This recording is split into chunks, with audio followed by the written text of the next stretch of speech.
Chance for Torquay. Chris Hargreaves, the captain. If he stays offside, Carlisle checks instead. He's looking for Benyon. Sells.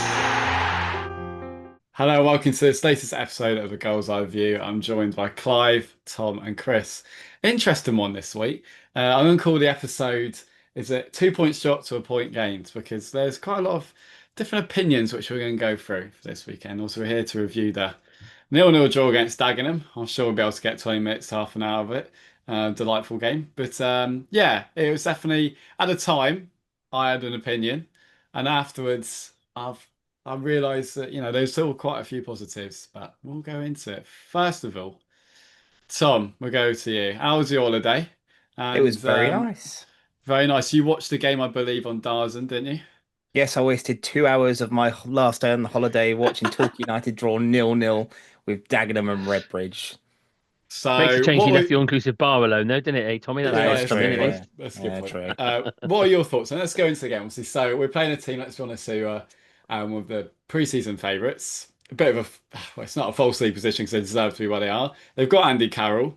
Um, what did you make of, like, let's say the opening 20 minutes, half an hour, first half kind of period of the game, and like how Torquay approached the game? Oh, well, it wasn't a classic, was it, really? I think I bet start with the team news that Cody Cook was confirmed out injured, just our luck. And I think you saw in that game we kind of missed his presence up there. Yeah, Andy Carroll obviously got all the attention. I think that was his first league start of the season, and thought he did quite well. To be fair, yeah, he held grew the into ball the up game well. really well. You could tell he's played at a higher level, but I thought the back line did really well to kind of prevent him from getting any real clear-cut chances. I think against the lesser opposition in this league, he'll cause some trouble, and I think you might start to see Dagenham rise up the table a little bit. But yeah, we had a goal disallowed, didn't we? Right from the off, pretty much offside.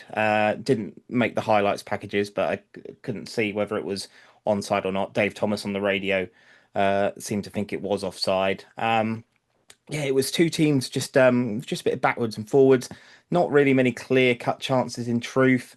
I think Dagenham had the mindset of coming down for a point to some degree. They've had, as we've mentioned, really poor start to the season, and I think they would have been the happier to go away with a point from Devon.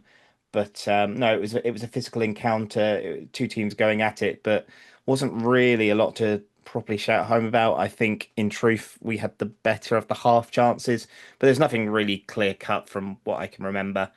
And although disappointing that we couldn't break the deadlock, um, if you can't win a game of football, don't lose it. And ultimately, the unbeaten run carries on at Plainmoor. Paul Watton did try and get a lot of positives out of it, which fair credit to him. At the time, I was a little bit downbeat in truth, but it's a 46 game season, and now reflecting a couple of days later, yeah, it wasn't a great performance. A bit negative in the first half as well. I thought a lot of the time we were a bit slow in our build-up play. We seemed resigned to passing it back to Hammond quite a bit. Uh, um, Maybe it was a very two teams going at it, but really, really lacking to find that quality in the final third. I think has to go to Clive's opinion. 'Cause before I go to that bit, I do agree, Tommy. Well summed up. It's a really interesting one. Sometimes with these results, you have to look at it in the context of the season. I predicted a draw because we'd won 5 games in a row at home, and I didn't quite see us winning this game, to be honest with you. Your fault then. Yeah, it was my fault. But that being said, I walked away really, really annoyed at the time because I felt we just lacked imagination going forwards.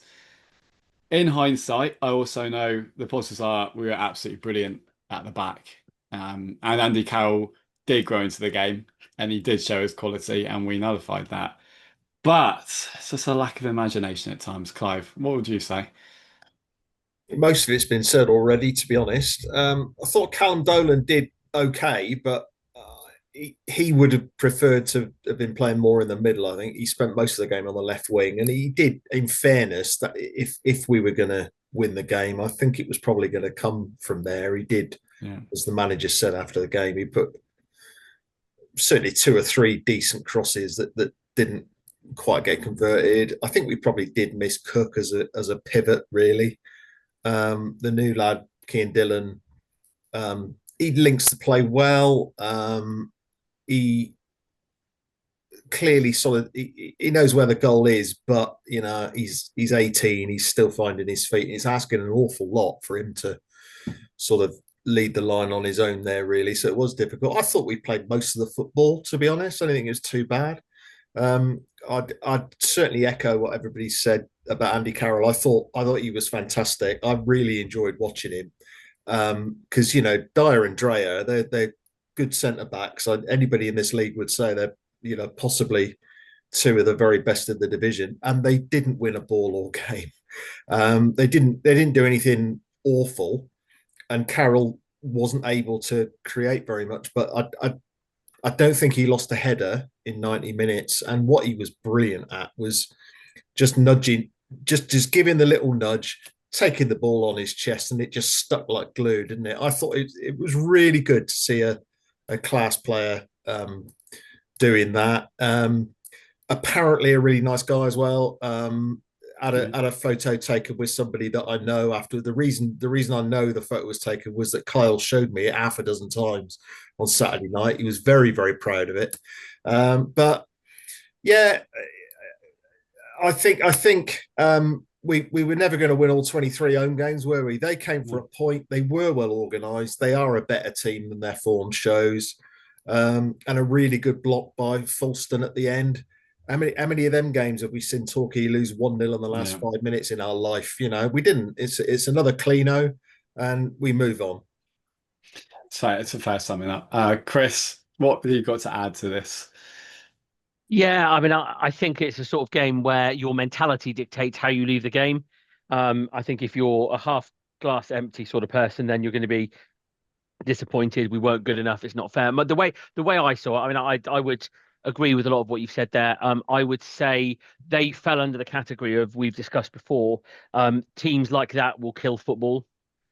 They came for a point. They came to time waste. They came to break up the play. They came to take forever.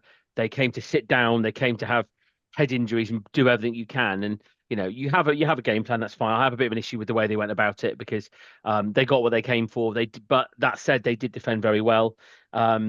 I actually thought we defended Carroll pretty well because we didn't engage him. Clive was just saying he didn't lose a header. Why? We actually didn't compete for him many. There was a clear tactic to let him have the first ball and then win the second ball, because actually I think we accepted, because he was seriously big, tall, strong, and we let him have the first ball, which I thought was quite a clever tactic, because actually it was then about where does the ball go, and it went in, it went behind, wide a few times, and we'll then compete and win the second ball, which Worthington I thought did well at kind of picking up some pieces in there. Interestingly, the offside goal, I was not quite in line, but not a long way off, and he looked off. But I've had 2 or 3 people say to me afterwards, he was on. He was never offside. But he looked off to me.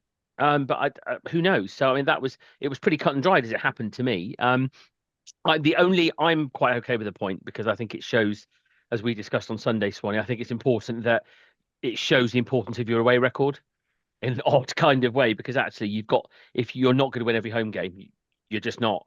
You're going to have days like Saturday.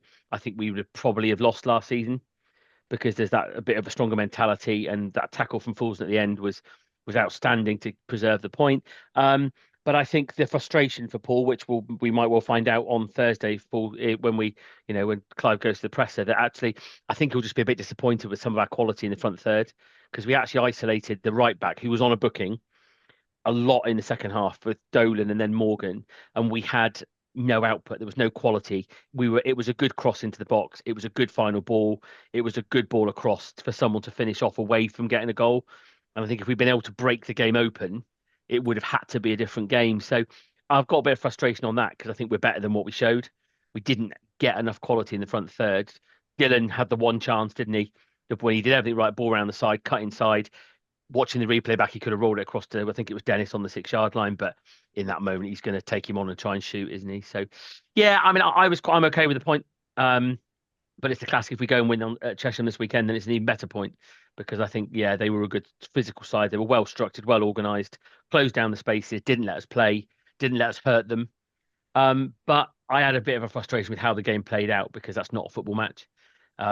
because they came for a point. You know, Clive said we played all the football. We literally did, because they had one tactic: every throw in, every corner, every long ball went up to Carroll, and that's their prerogative. But that was a bit frustrating. But other than that, I think it is a classic. You take a point and move on. It was interesting, wasn't it? Again, I totally agree with everything that's been said, really. We just have to move on forwards. My problem though, my problem, and a lot of it was again because of the way Dagenham set up to frustrate us. But I just wish from this Torquay team at times that I just saw. I'm an idealist in all walks of life, especially football, and I just want to see more freedom and ideas in the last final third. That is my problem. Like, I understand we did so well. I understand when we keep the ball and we are a bit more sort of passive and we're passing it back like last season, that is stopping them getting into the game. So that is a big part of it. That is also like chance prevention. That's all well and good. But when we get to the final third, we get the ball, Callum Down, and we look really lively. He was the one that was going to do something in that game. Problem is, he would beat the man, and a lot of the crosses always be cut out by well defended play by Dagenham.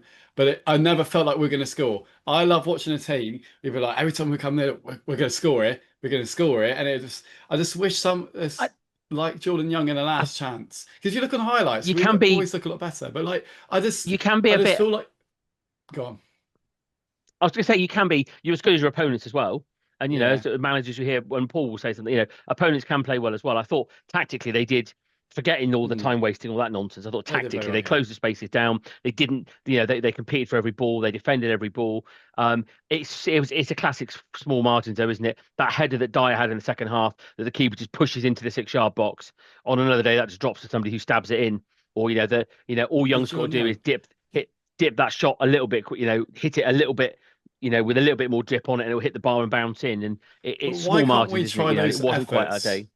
I know we had the Dennis header, but why can't we try those sort of Jordan Young efforts from the first one, not the last 5 or 10? Yeah. Why can't we really strike fear into these teams when we do get into the final third and just hit it, honestly? And I want to see players just to be a bit less afraid, unless there's a clear pass on. Just be the one. There's always people. They always feel like don't want to be the one that messes it up.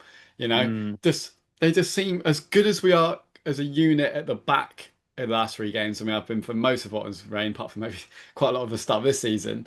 Even though we've obviously lost we've got a lot more solid. I feel like we never quite look like, despite all the fantastic talent we have, that players are quite on the same page at times in these sort of games. So I never quite felt that we were going to unlock that imagination, really work the keeper consistently. Because again, we do make enough chances, I feel, to win games.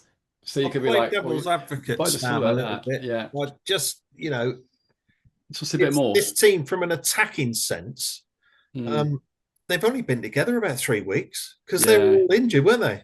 Yeah. So obviously they'll have trained and they'll have been working on stuff, but you'd like to think there's more to come, because they're probably still gelling. They're weeks and weeks behind on the preparation that they would have had if they'd all been fit in August, really. So I think it'd be all right. I think as well, it's one of those games where, and I read quite a few comments after the game where people were saying, "Oh, we should have gone for it. Oh, we should have committed more men forward. Oh, we should have made a couple of changes and gone 2 up front and all this." But if we'd lost that game 1, then everyone would be saying, "What a crap result. Why did we play like that?" So, I mean, I think tactically we did what we needed to do. I think it is, to a degree, it's one of those, not one of those where you've missed loads of chances, but one of those where rub of the green's just not gone your way. But if you famous phrase, if you can't lose it, and we didn't. And like I say, if we can go and get 3 points, it looks a lot of a better point, doesn't it? Talk about rub of the green. Just as we get everyone back from injury, Cody gets hooked before the game, and then poor Denzel gets taken off after about 25 minutes.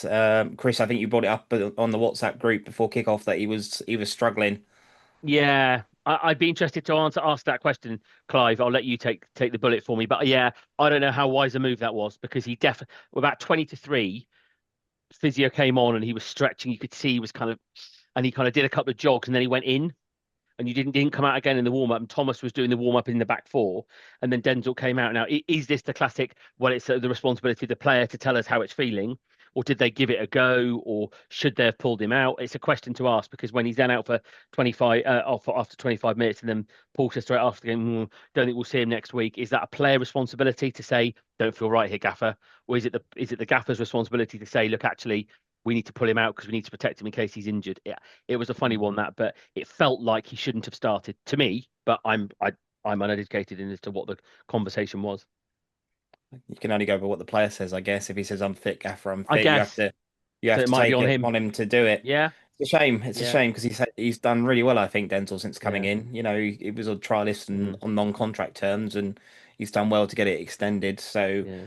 yeah, it'll be a And big actually, miss Tom as as much well. as I I thought Thomas was good. I don't know what you thought. I thought Thomas was good, and then very nearly gave it away with the last kick of the game, didn't he? yeah, he had a few moments. I'm still not entirely comfortable, but he's got a chance now. He's got a chance to show what he's all Yeah, about. You know, yeah, it's not worked out well so far this season, really, for him. He's been benched and replaced, and now he's got an opportunity to get back and silence a few people and get back to the quality that we know he possesses.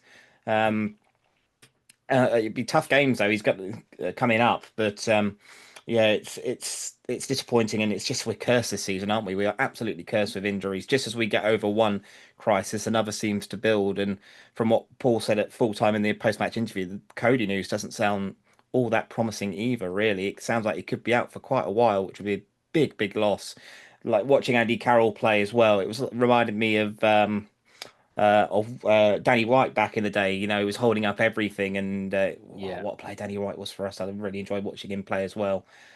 Mm, But yeah, I think ultimately quality was there, but just didn't do enough in the final third, as we've said, and that's mm. slightly disappointing. But as I said, if you can't win a game of football, don't lose it. But then we nearly won it right at the end with Young's cross into the box that hit the bar. Mm. Yeah, it's Hopefully, so Cody's weird. just a, It's so weird. I'm such a glass half full person with football. After Salisbury game, I was like, oh yeah, don't worry about that. But I don't know if it's just because I've had a bit of a difficult couple of weeks away from football. But like, I just was like, I just walked away really annoyed. And then everyone else was like, it's really good. I was like, I'm usually the opposite here. But I was really, I think he's just annoyed we didn't win. Yeah. But I just felt like we didn't make the most of it. But now in reflection, um, and you sort of look at it in the context of the season. If we go to Cheshire and we get the win, as we were saying, it's fine. But I still want to see just a bit more freedom in that final third. Just that, I think just get people passing, moving a bit more. Get a few options. Get the shots in. Really work the keepers for minute one. For minute one. I mean, it was billed as a big game, this, wasn't it? Dagenham. A lot of people saying, Mm, oh, yeah, Dagenham, two of the title favourites going head to head, should be an absolute classic. And to the dismay of a couple of Hemel fans who were questioning why we were on Dazin again. mm. It's uh, you're not going to get a classic game of football with Dagenham involved in it though, no. because the team And the comes. I dark know I've said arts. it, but We were if talking teams come about and play like that, it's not a game of football. we're Football talking will about die if Andy teams play Carroll. like Did you that. see that moment of shithousery where he went down after he had a corner? I mean, Oh yeah, no one near but him it happened four or whatsoever. five I times. mean, come on, Andy, you're better than that, mate. They're all at it Yeah, now, but I'm it afraid. They're all at it. I mean, Dagenham fans are voting with their feet as well, aren't they? I mean, they brought 53, didn't they? And then their sort of club admin had the chutzpah to sort of thank everybody who travelled, 53 people. Right. I'll leave it Yeah. there, No, it is one of those. But still, we go forward. End of the day, we're still doing all right. We're still doing all right. We want to win this league, though, don't we? I know we've had injuries, but we want to win this league. Well, there's nobody And really threatening at the moment, is there? Hornchurch no, would blow no, up, wouldn't they? yeah, So this you'd game think then, so. Western have lost their manager, It's it's gonna really is be. still there. It I really is mean, still there we for yeah. us. can be We can't really draw too close to many winning games, this though. league. Paul Watton's going to hate this, but we can be really close to winning this league in third gear. We can splutter our way to this league title. I think it's Yeah, just a case as well as you look. We had 3,500 there on Saturday. We are outnumbering so all the teams in this division by loads, and the expectation as well. we'll come I with just that. Yeah. going back to kind of like, oh, I'd like to see us go for it a bit more at home and finding that balance. I think with a Paul Watton team, it's always going to be more, defend first, score later kind of mentality. But I mean, we got within a couple of goals of the title last season, so Mm. you got to It focus on the works. positives. You got to It focus on does the work. positives. If We're we well win in the this league, fight. if we get promoted by the playoffs, coming seventh, I don't care. As long as we get out of this, we have to get out of this division this season. That is the expectation, really. We need to. You have got to be excited for it, and I still fully believe we can. But but I just I wanna be on the edge of my seat. Or well, I don't really sit down at football games, but I wanna I want to feel a bit more. I want to look at the team we have and I see a bit more freedom when we're in the final third. I want to be like, oh, we might score. We might score every time we come forward. I want to let's get the crowd behind a bit more.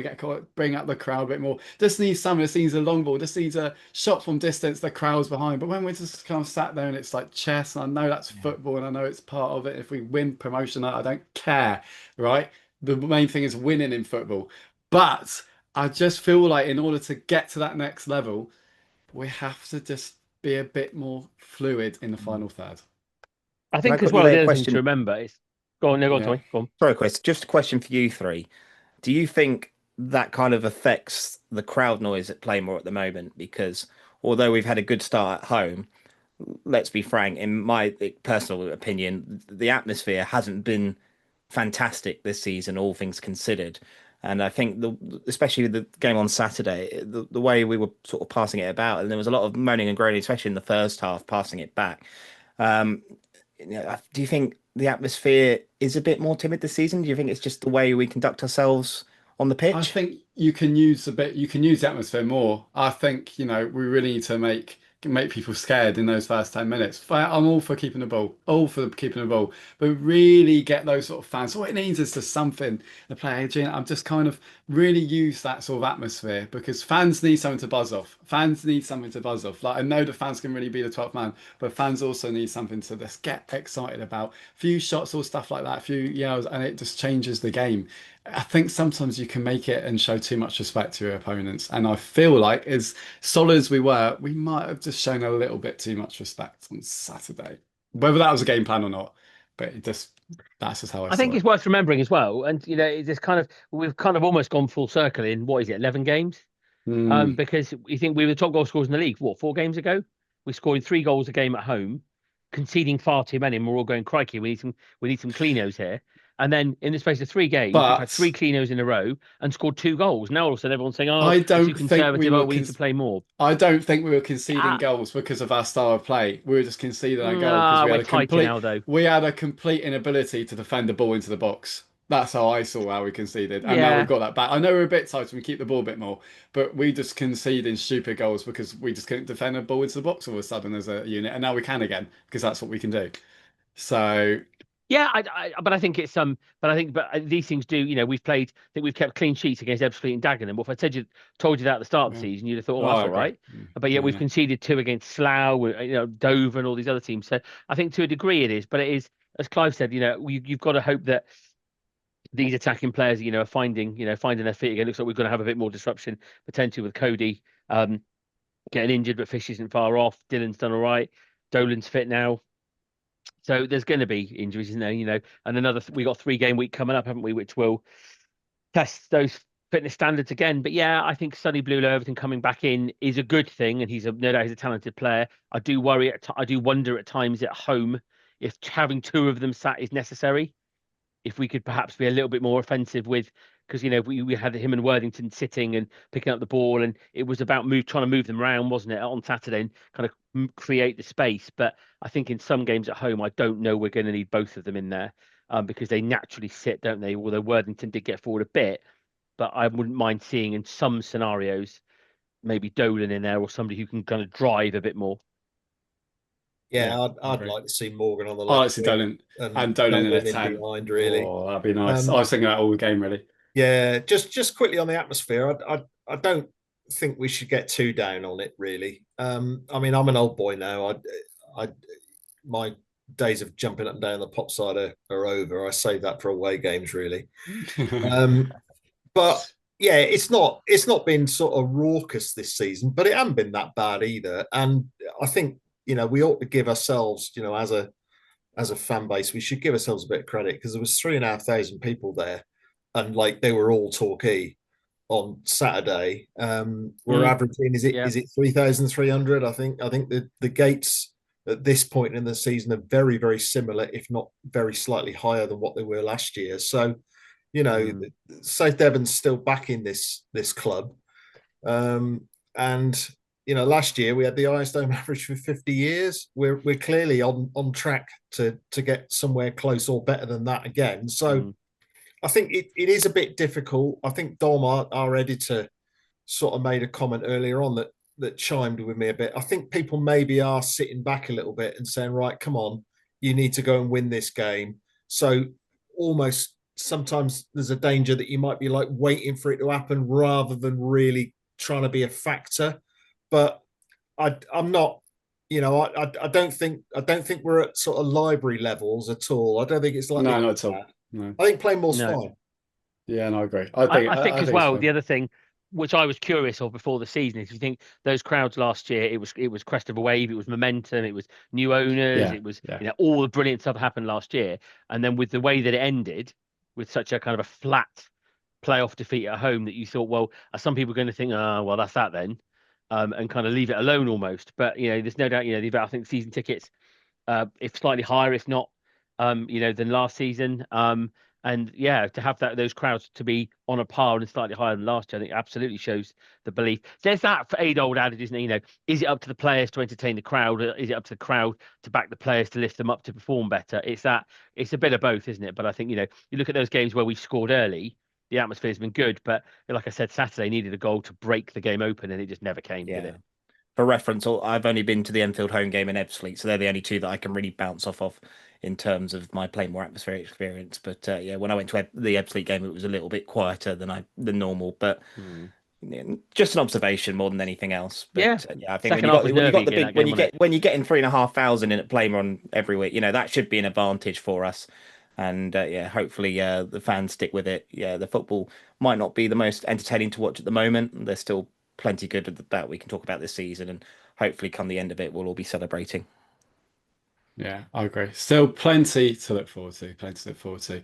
Right, should we go towards little Kelly's corner for this week? Have we got anything else to add? Anyone? Anything else to add? No. Lovely.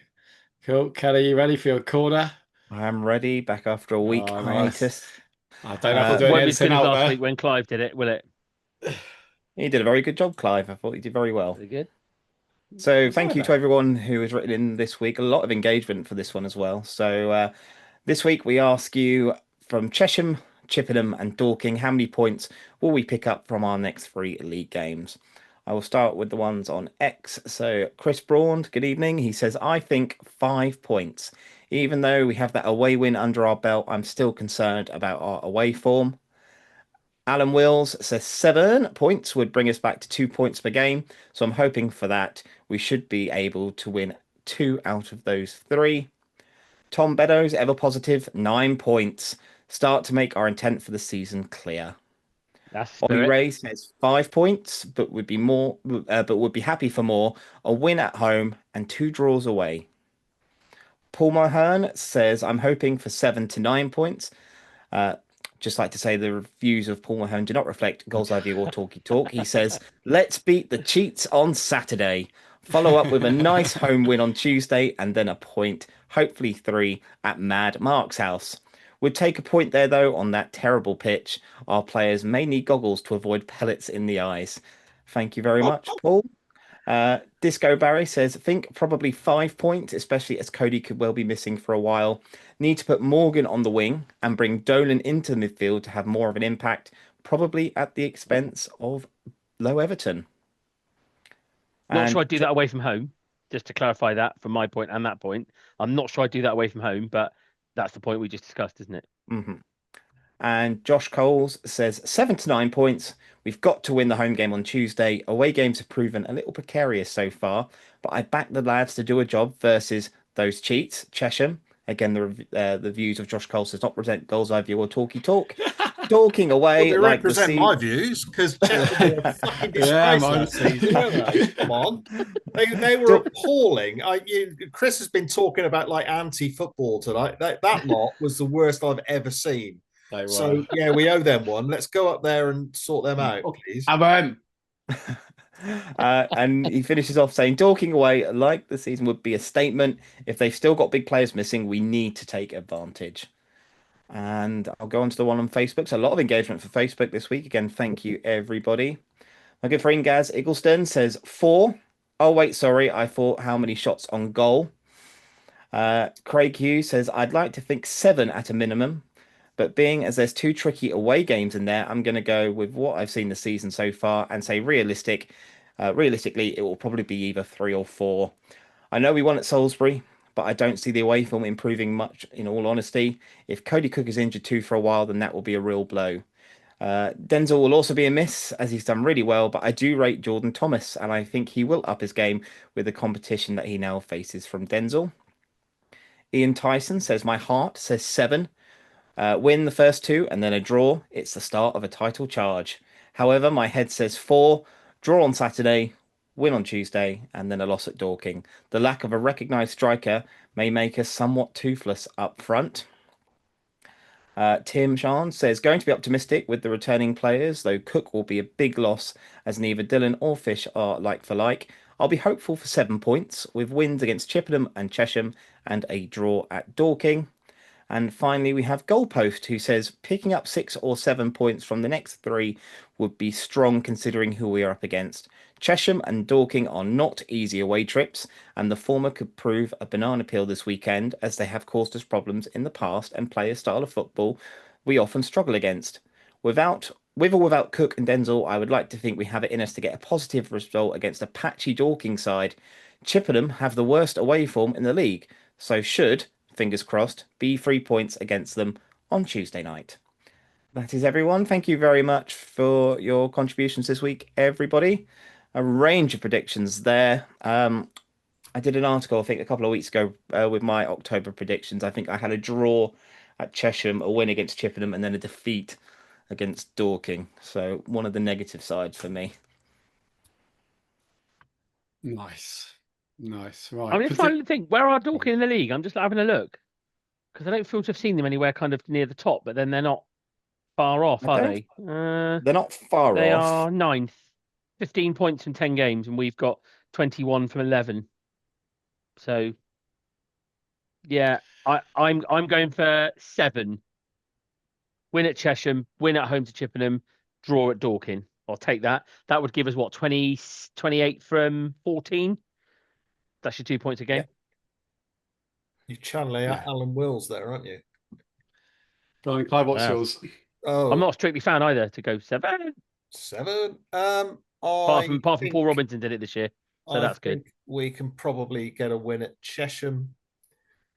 Chippenham's a bit of a banana skin in it because it's one of those games where you expect to win. Hopefully they'll be like rabbits in the face of our beautiful new floodlights. So I think we'll win that. And you know what? Let's do Mark White with another set piece. I'm not predicting 9, but I think it's feasible we could get them. Mm-hmm. Wasn't Chippenham we played on a Tuesday night early last season? They looked like they've been at work all day, and they could barely run from the start. And they were 3 3 0 half time, about weren't we? 15 minutes, weren't we? Yeah. So we need another night like that, don't we? With the beautiful new lights, and they do look very nice, don't they? Very, very nice. Yeah, I'm with that. Okay, that sounds good. Tommy, I reckon we're going to get 7 points. Tommy, what about you? I'm going to be optimistic. Yeah, I'll be optimistic. I think we'll get 7. 7. 6 would be because optimistic. you know what will would happen. it? 'Cause You know what will that'd be happen. We'll defeat. draw against Chesham. We'll lose against Chippenham, and then we'll thrash Dorking because that's just what we'll do. That'd be the most Torquay United thing I'd ever see. Right, okay. Right, we'll go for like actual scoreline predictions now. Chesham away, Chippenham at home, the games before the next episode. I'm going to go 2-1 win at Chesham and a 2-0 win at home to Chippenham. Chris? I'm going to say 2. I've been thinking about this, so I'm going to be quick. I'm going to say 2-0 at Chesham because Clive and Tommy are going to have a lovely day out. And I'm going to predict we're going to beat Chippenham 4-0 to go 5 cleanos in a row. Oh, enough of the cleanos, please. Woke nonsense. I will say 2-1 on Saturday and 1-0 Tuesday night. Everybody will come out moaning, but I'll be saying, look at the 3 points and look at the clean sheet. Nice indeed. Tommy? 2-1 Torquay on Saturday. 2-0 against Chippenham on Tuesday. Nice. There we are. Right. Well, Are thanks we for gonna? watching, everyone. I was going to say Oh, we're going to Can I go, just discuss. go on, can I go just on. say I had my first experience of the Torquay United ladies team Yes, it's on Sunday. brilliant. They were Got brilliant again, extended I use of my thought. Play More pass. So I enjoyed that on Sunday afternoon. The football was very good. We scored some good goals, and it was good to see good crowd of 380 or 18, whatever the argument was. Yeah, I enjoyed it. I thought the football was good. We scored some good goals, we got a good young team now. I think to see us progress, be X for a couple of weeks, It was and nice to Clive and see you, Swanee were mate. there, of course, as well. Yeah, it was Yeah, of course, I suppose. nice to see you both up there. I timed it well, didn't I? Because You did. I took the missus out for lunch, and I Nice arrived bit at of half lunch. time. 5 goal thriller. It wasn't a 5 goal thriller. I mean, Puckle would have done well to get nil most afternoons, wouldn't they? Mm, They But would. Yeah. yeah. although we did well, Roxy Thomas, Emily Elliott, and Lucy Yeah. Palmer with the goals. It was a Yeah. convincing performance, wasn't it? It was Yeah. very good. Was. Yeah. Although I thought Yeah. that Three. Matilda Franchi, I think she was called, she was the outstanding player in terms of drive, energy, quality on the ball. Good, good pace and directness. So yeah, I thought she looked really good. But yeah, Roxy Thomas has got a really good left foot. That first goal was, I think she meant that. Looking watching it That Yeah. was a back. cross. That was a cross. That was a Well, goalkeeping howler. yeah. Well, yeah, but it went. Great When you watch media, the great highlights, the media work as commentator says well. that's in straight away. Yeah, Straight whoever the in. Great media media work person is, behind the whoever the goal. media person was, got all the goals. I thought they Give did it a a great punch. job. Sign them up, Torquay. Mm. He Yeah, was got up to do behind the something. goal hiding around with his phone. It was a great day because my Sunday league team, my manager just got a last minute winner, 3-2 down, went to a 4-4-2, pragmatic manager, get it in the mixer, got 2 late goals to win, and I went there, helped out with a bit of You media sh work. you Oh, it should was have a great mentioned day, it, and there's Swanee. some music. Yeah, I was just telling everyone how what a tactical genius I was, them two, Well, tactical genius I was. I mean, Eid is always a tough place to go, isn't it? Yeah. Wow. Exactly. That's what they say. That's what they say. If you can win there, you can win anywhere. Up the Shippy Wanderers, I say. 2 wins out of Any 2, any summer. place any places that can have a name spelled with 3 letters has got to be tough, isn't it? It was, honestly. But yeah, no, it's a big win for the Shippy boys. So I had a great weekend for that, really. If you want to see creativity and freedom, don't come to the next one because we're actually playing a team who won the league multiple times in a row. I might have to part the bus in that one, but with the lads will give it a good go. But yeah, no, it's good. Get some Dagenham tactics on the go, Swanee. Oh yeah, well, also, anything else Clive? Because I also want to promote the Be Here Now Oasis tribute act as well. That's at Boots and Laces. I thought would be good to promote if anyone likes Oasis or seen Oasis and want to see a tribute act. I saw Oasis, guys. Do you want to bring it up, Clive? Well, I'll comment on that. Happy to comment on that. I mean, why pay several £100 to go to a stadium Wow. and get beer thrown over you when you can I pay didn't actually get 12 any. quid At at £9 Boots a and pint. Laces on Friday night? I've Yeah. heard good reports. Rachel is our music correspondent, isn't she? And she says Yeah. that Be Here Now are a Oof. good act. They're going to be decent. So I think I'll probably wander up.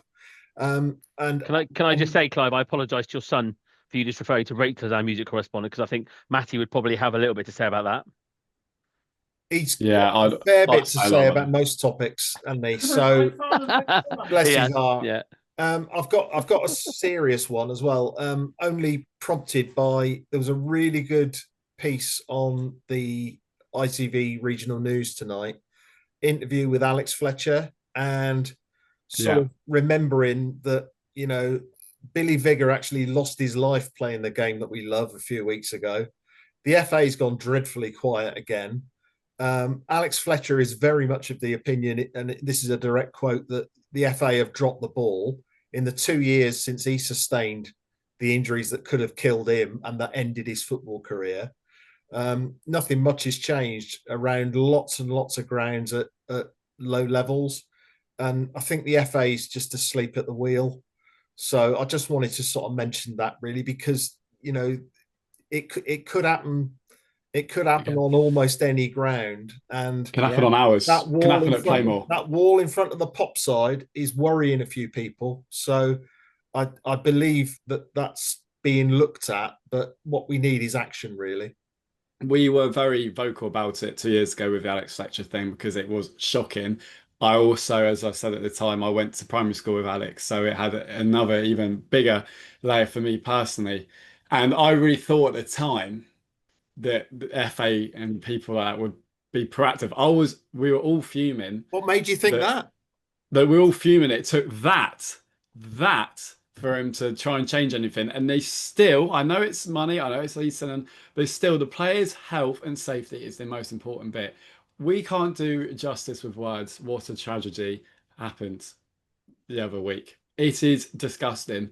And as I said, you look at any football ground, you even look at Plainmoor, that's nothing against football club, but just a general football pyramid worldwide, the FA can control within what they can control. And it's just disgraceful. It is disgraceful, and we can't really say many more words really because it won't do it justice. But Clive, I'm really glad you brought that up. But I'm so, as many millions of people are so angry, and obviously everyone at TORQUAYTALK so send their condolences. But as Alex said, what does it take? What does it take for associations like the FA to really wake up and look what's happening around them? I don't understand why we spend so much time faffing about, but we don't do the real things, and that is health and safety of our footballers. And until they do that, then and it just really it does hurt. And as you say, that will win the pot side. Shame on the FA. To think about. That's what I say. Shame on the FA.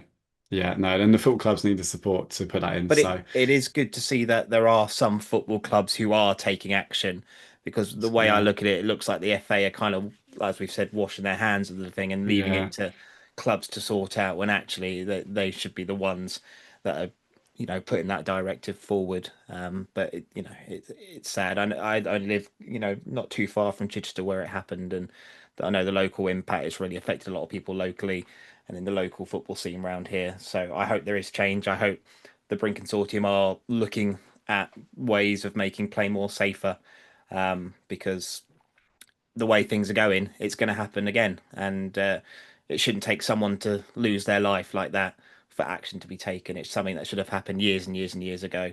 And as per, it's taken someone to pass away before meaningful action is taken. It's terrible. Yeah, what can we say? And I think we'll end it on that note, actually, to be honest with you. I really think that football in general really needs to look at itself with all of that.